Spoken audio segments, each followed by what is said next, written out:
सभापति जी, हम तो गरीबी से लड़ रहे हैं, लेकिन हमारा पड़ोसी देश पाकिस्तान हमसे लड़ रहा है। हमने स्कॉलर्स पैदा किए, हमने साइंटिस्ट पैदा किए, हमने इंजीनियर्स पैदा किए, हमने डॉक्टर्स पैदा किए। पाकिस्तान वालों, आपने क्या पैदा किया? आपने दहशतगर्द पैदा किए, आपने जिहादी पैदा किए।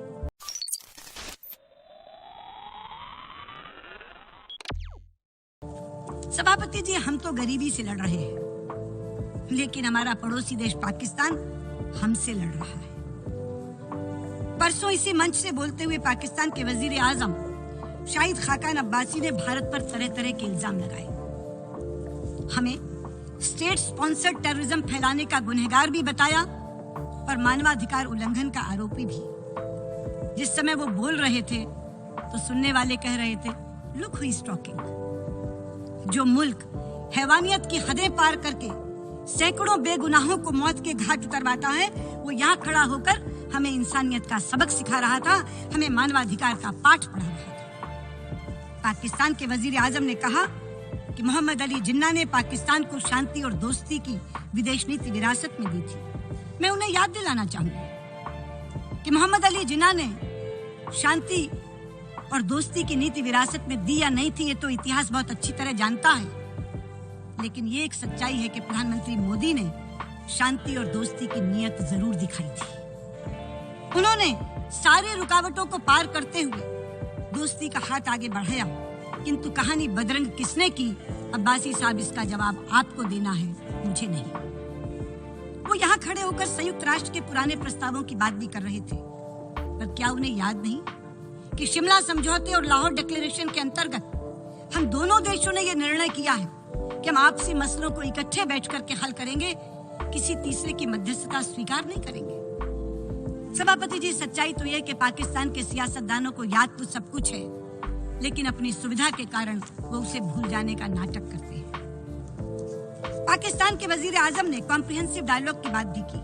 मैं उन्हें याद दिला दूं कि 9 दिसंबर 2015 को हार्ट ऑफ एशिया के सम्मेलन के लिए जब मैं इस्लामाबाद गई थी, तो उनके नेता और उस समय के वजीर आजम नवाज शरीफ की सरपरस्ती में नए सिरे से डायलॉग शुरू करने का फैसला हुआ था और उसे नया नाम भी दिया गया था। नाम था कॉम्प्रिहेंसिव बायलैटरल डायलॉग। बायलैटरल शब्द सोच समझ कर डाला गया था ताकि कोई संदेह, कोई शक शुबा, कोई डाउट रह ही ना जाए और यह निश्चित हो जाए कि बातचीत केवल दोनों देशों के बीच में होनी है, किसी तीसरे की मदद लेकर नहीं। लेकिन वो सिलसिला आगे क्यों नहीं बढ़ा, इसके लिए भी अब्बासी साहब जवाबदेह आप हैं, मैं नहीं।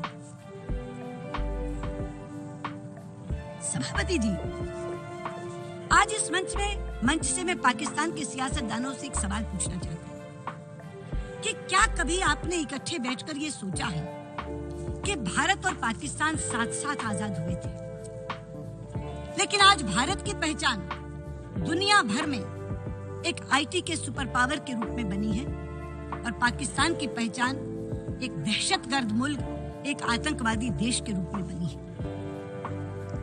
इसकी क्या वजह है, कभी सोचा है आपने?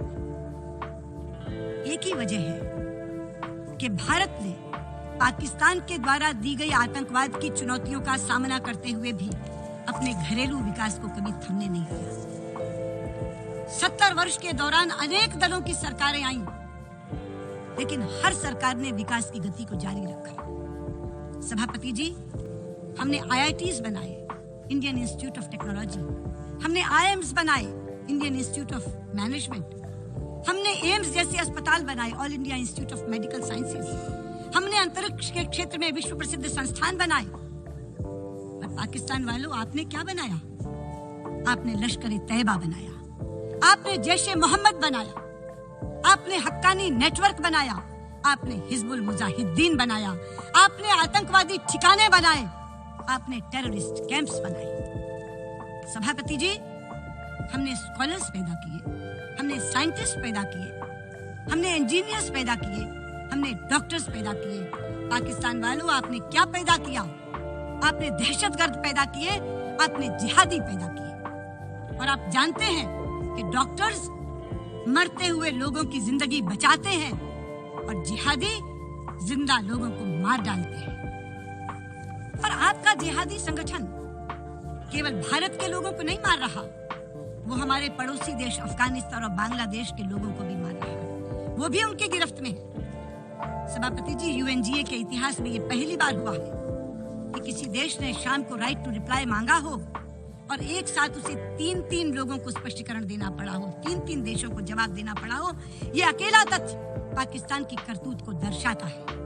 मैं कहना चाहूंगी, पाकिस्तान वालों, जो पैसा आप आतंकवादियों की मदद के लिए खर्च कर रहे हो, अगर उसे अपने आवाम की भलाई के लिए खर्च करो, अगर अपने मुल्क की तरक्की के लिए खर्च करो, तो एक तो दुनिया का आतंकवाद से पीछा छूट जाएगा और साथ ही आपके आवाम का कल्याण हो सकेगा, आपके मुल्क का विकास हो सकेगा।